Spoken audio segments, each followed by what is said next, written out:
அன்பார்ந்த உதவுங்கரங்கள் வாடிக்கையாளர் யாவருக்கும் அருமையான சகோதரன் ராஜசேகர் மூலமாய் உங்களுக்கு வாழ்த்துகள் சொல்லுகிறோம்.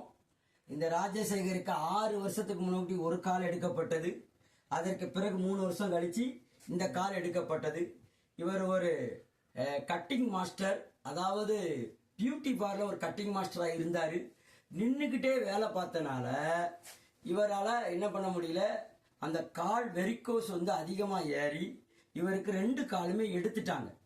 இப்போ இவரால் அந்த நின்று வேலை பார்க்கக்கூடியது முடியாது. அப்போ இவரை வந்து சந்திச்சது அருமையான ஐயா அவர்கள் நம்ம நிறுவனத்துக்கு ஐயாவை அறிமுகப்படுத்தி வச்சு, இவர்களுக்கு நீங்கள் எதையாயிலும் உதவி செய்யுங்கள் என்றால், இப்பொழுது உங்களுக்கு கவர்மெண்ட்ல இருந்து எவ்வளவு கொடுக்குறாங்க பென்ஷன்? 1500. 1500 தான் கொடுக்காங்க. இந்த வீட்டு வாடகை எவ்வளவு? 1800. 1800. பென்ஷன் வர்றது 1000.